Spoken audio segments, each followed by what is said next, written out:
tremendously successful attacks. Now the question is, what does Israel do? Do they escalate? Now, do they seek to escalate? Israel has to ask its question, how long can Iran sustain these attacks? Because Israel cannot defend itself. That's it. It was proven tonight that Israel's defense shield does not work. Israel cannot defend itself.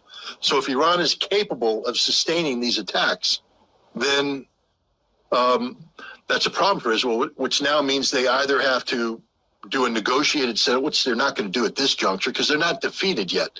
They're growing to the realization they can't win, or escalate to try and draw the United States in. And I think that's probably going to be Israel's next step, is to do some sort of escalation that will draw the United States in. Hey, Shalom, brother, Shalom. This is Brother Howard of GMS Toronto coming back with another one, another prophecy fulfilled. Now, is it fulfilled in the totality that World War III has started? No. But this is the man, this is a military expert by the name of Scott Ritter, letting you know what is going to happen. And what does the scripture say? Now, this is Jeremiah 50, verse 45, and it reads, "Therefore hear ye the counsel of the Lord that he hath taken against Babylon," right? Because we're in the time of the downfall of Babylon and we're witnessing it right now.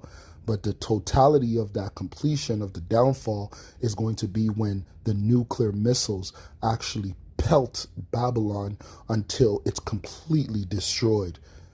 You won't be able to see a building. You won't be able to see a train station. You won't be able to see anything. Only thing you're going to see Babylon is a desert. It's just going to be a big wasteland.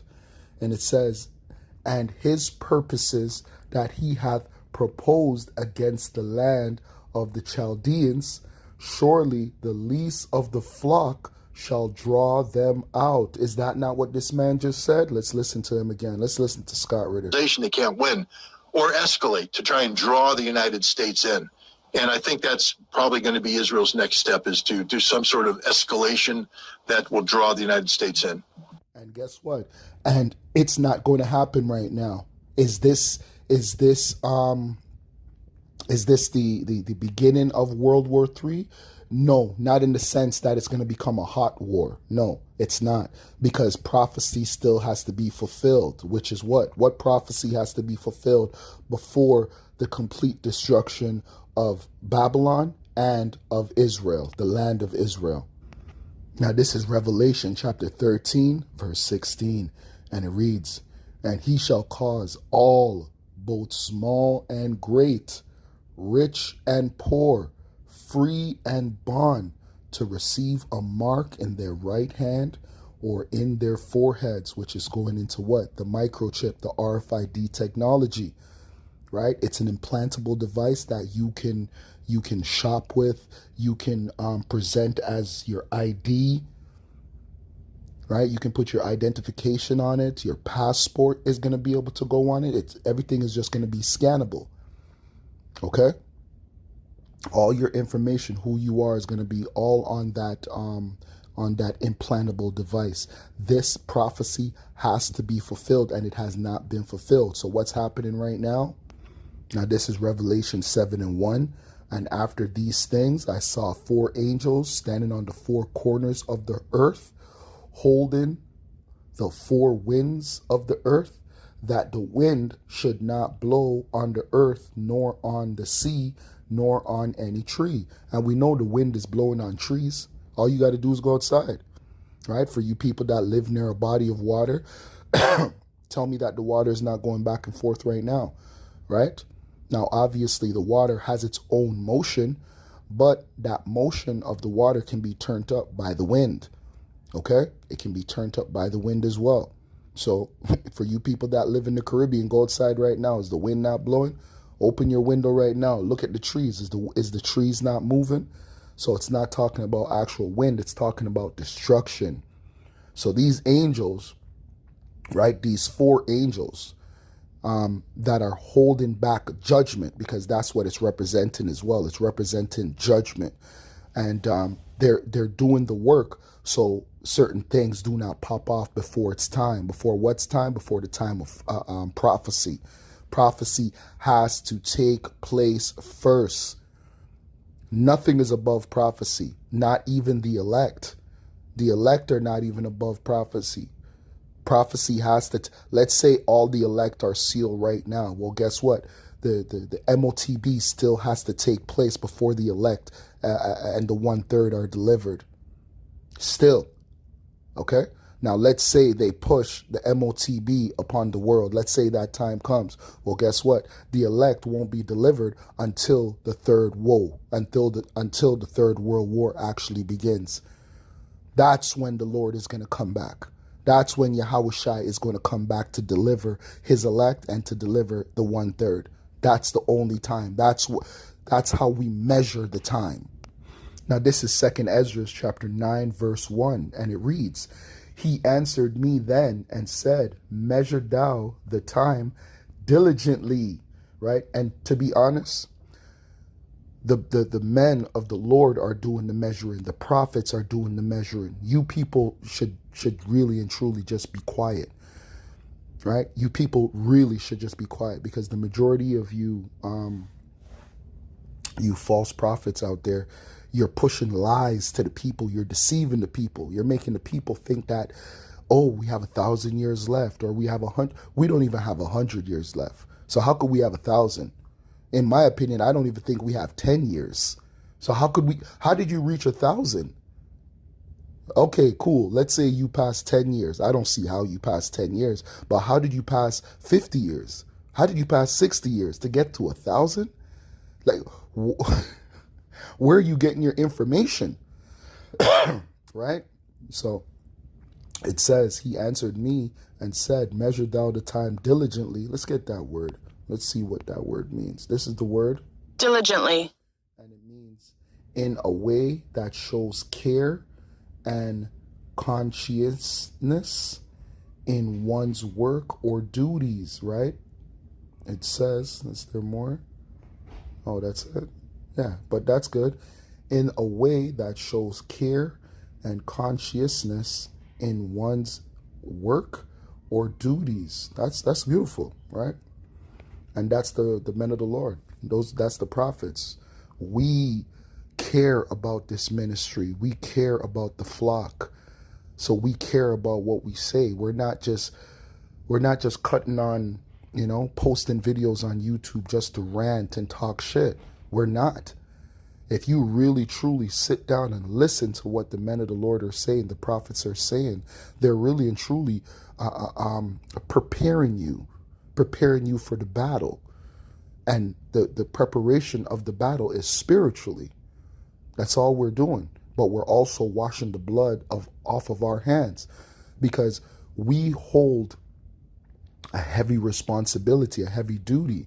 You people that are picking up this book and picking up the work or the duties of a prophet, guess what? Now you have blood on your hands.